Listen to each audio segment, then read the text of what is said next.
এখানে পদ বিক্রি করে আন্দোলন করে নেতৃত্ব দিয়ে কিছু আপনি অর্জন করবেন ব্যক্তিগতভাবে হতে পারে, কিন্তু কেউ যদি এরকম করে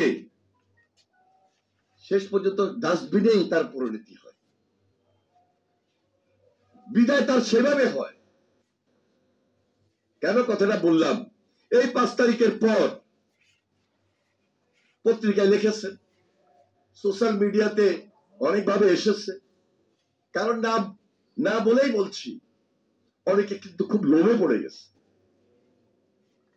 এত লোভ লালসা রেখে আপনি যদি মনে করেন এটাই আপনার শেষ, এটা শেষ অবলম্বন হবে, শেষ পরিণতি হবে, এখনো সময় আছে এখান থেকে বের হয়ে আসুন। টেন্ডার নেবেন, ট্রান্সফার করবেন, হাজার হাজার কোটি কোটি টাকা আপনি কাউকে জিম্মি করে নেবেন। যারা আওয়ামী লীগের অনেকে অনেকভাবে বিভিন্ন পর্যায়ে দায় দায়িত্ব ছিল, সুযোগ মতো সব আওয়ামী লীগ তো পালিয়ে যায় নাই, অনেকেই তো আছে বাংলাদেশে, লুকায় আছে, মামলায় আছে। তাদেরকে থ্রেট করে ভয় দেখিয়ে আপনি টাকা নিয়ে পার পেয়ে যাবেন, এটা দুরাশা, এটা হবে না। ব্যক্তিগতভাবে আপনি শেষ হয়ে যাবেন, সাময়িকভাবে বেনিফিট পেতে পারেন, এবং এগুলোর দৃষ্টান্ত বাংলাদেশে আছে, কেউই রক্ষা পায় নাই। ভবিষ্যতে একটা নির্বাচন হবে, নির্বাচন করতেই হবে, কারণ যদি এই অন্তর্বর্তীকালীন সরকার কন্টিনিউ করতে থাকে তাহলে এই হতাশার কথাটা সেখানেই আসবে। কারণ একটা রাজনৈতিক দল যেটা পারবে, যেটা করবে, তত্ত্বাবধায়ক সরকার 3 মাসের জন্য হয়, অন্তর্বর্তীকালীন সরকার সময়ের প্রেক্ষাপট অনুযায়ী আজকে 1 বছর চালিয়েছে, হয়তো আরো কয়েকদিন চালাবে, কিন্তু জনগণের প্রত্যাশা পূরণ করার জন্য বা গণতন্ত্রের ভিতকে শক্তিশালী করার জন্য যে কাজটুকু করা দরকার, ন্যাশনালি হোক আর ইন্টারন্যাশনালি হোক, এটা সম্ভব নয়। সুতরাং আজকের নির্বাচন এটা সময়ের দাবি। তার চেয়ে বড় দাবি ছিল আমাদের যে হাসিনার বিচারটা করা, দৃশ্যমান হওয়া, দ্রুততম সময়ের মধ্যে হওয়া। আশা তো ছাড়বই না, না পারলে নির্বাচিত সরকার করব, এটা বলতেই পারি। কারণ হাসিনা যেভাবে আমাদেরকে, দেশকে ধ্বংস করে দিয়েছে, লুটপাট করছে, দুর্নীতি করেছে, দুঃশাসন তৈরি করেছে, গুম করেছে, খুন করেছে, গণহত্যা করেছে, শিশু বাচ্চাটাকে পর্যন্ত হত্যা করেছে, নিজে অর্ডার দিয়ে, আদেশ দিয়ে, সিদ্ধান্ত দিয়ে, এগুলো তো দৃশ্যমান। সেই বিচার হবে না এই বাংলাদেশে, আর সে অপেক্ষাতে আমরা আছি। এটা প্রায়োরিটি বিচারটা। প্রত্যেকটা বক্তব্যে বিবৃতিতে আমরা বলি সংস্কারের চলমান প্রক্রিয়া, সংস্কার করতে হবে, কিন্তু সংস্কার করতে গিয়ে যদি ওই হতাশার কথা চলে আসে তাহলে সংস্কার শেষ হবে না, হতাশা দূর হবে না, হতাশায় আবার ফ্যাসিবাদ সুযোগ নিয়ে নেবে। ওই সুযোগ বাংলাদেশের মাটিতে আর হবে না, দেওয়া যাবে না। এই জন্য সুযোগ যেহেতু দিব না, ফ্যাসিবাদ যেন না আসতে পারে, ষড়যন্ত্র যেন আবারও তৈরি না হতে পারে, এখনো চলছে, হচ্ছে, পার্শ্ববর্তী দেশও করতেছে, দেশের ভিতরে হচ্ছে, আর্থিকভাবে হচ্ছে। এই যে কিশোর গ্যাং, আজকে দেখবেন বিভিন্ন ভাবে তারা এই সমাজটাকে নষ্ট করার জন্য বিভিন্ন দেশে, বিভিন্ন ডিস্ট্রিক্টে, বিভিন্ন এই সিটির মধ্যে বা অন্য সিটির মধ্যে দূর থেকে আর্থিকভাবে তাদেরকে টাকা দিয়া কিন্তু কিশোর গ্যাং দিয়ে আজকে কাজ করাচ্ছে। কে করাচ্ছে, মূলে কারা, এগুলো ফাইন্ড আউট করা দরকার। এই জন্য সমাজের মধ্যে একটা রিকনসিলেশন খুব গুরুত্বপূর্ণ। কারণ এদের সঙ্গে এই কিশোর, যারা এরা স্কুলের ছাত্র, কলেজের ছাত্র, বয়সটাই তো খারাপ।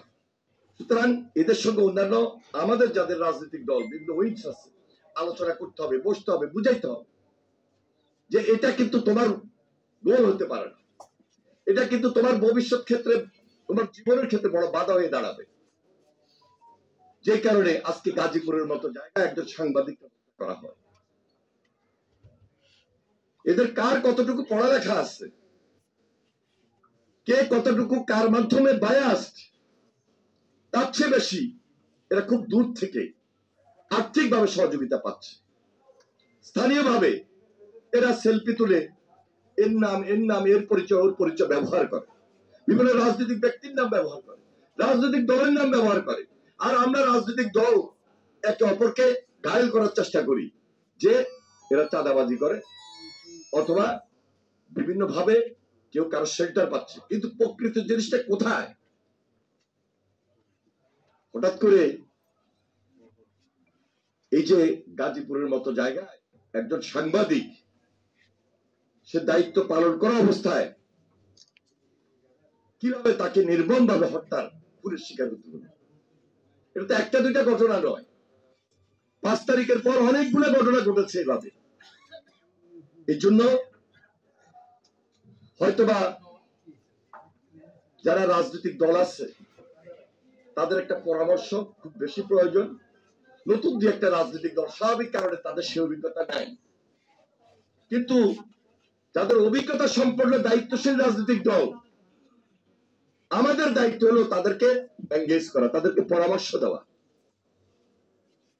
একটা রাজনৈতিক দল বুঝলাম যে তারা বৈষম্য বিরোধী ছাত্র আন্দোলন করেছে, সেখান থেকে পরবর্তীতে একটা রাজনৈতিক দল এসেছে, সেই রাজনৈতিক দলের সঙ্গে আমার আপনার দায়িত্ব হলে বসাবো, বারবার আলোচনা করা, তাদের অভিজ্ঞতাকে শেয়ার করা, আমাদের অভিজ্ঞতাকে তাদের সঙ্গে এনগেজ করা, যে রাজনীতি কি, রাজনীতির পরিস্থিতি কি হতে পারে, কতটুকু সংস্কার করা যাবে, কতটুকু সংস্কার এই সরকার করতে পারবে, এই সরকার কতটুকু কার পক্ষে করা সম্ভব।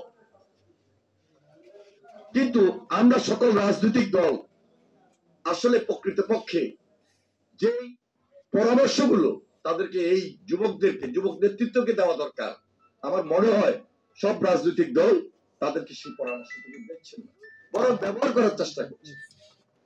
যার কারণে আজকে 1 বছরের মাথায় কিছুটা হতাশার সৃষ্টি হতবা হয়েছে, কিন্তু এটা থাকবে না। এটা থাকবে না কখন? যেহেতু ফ্যাসিবাদের বিরুদ্ধে একসঙ্গে লড়াই করেছে, একটা টার্গেটে যাওয়ার জন্য লড়াই করেছে, সেখানে গণতন্ত্রের বীজ শক্তিশালী হবে, নতুন বাংলাদেশ হবে। সেই মেরামতের কাজ সম্পূর্ণ করার জন্যই তো এই আন্দোলন সংগ্রাম, এই ত্যাগ, এই কষ্ট, এই শ্রম, এই নির্যাতন সবকিছু সহ্য করেছে। এখন টু দা পয়েন্ট, এই লক্ষ্যে পৌঁছতে হলে আমাদের ইউনিটি হলো সবচেয়ে বড়, ঐক্যের জায়গাটা হলো বড়। বিরোধী যে ঐক্যটা নিয়ে আমরা আন্দোলন সংগ্রাম করেছি, যুগপৎ আন্দোলন করেছি, আমরা সবাই ঐক্যের জায়গাটাকে আরো বেশি শক্তিশালী করতে হবে। এবং এই ঐক্যের জায়গাটাকে শক্তিশালী করতে হলে সব ভুলে গিয়ে আমাকে চিন্তা করতে হবে সবার আগে বাংলাদেশ, এর বাইরে অন্য কিছু হতে পারে না, এর বাইরে অন্য কিছু চিনি না আমরা।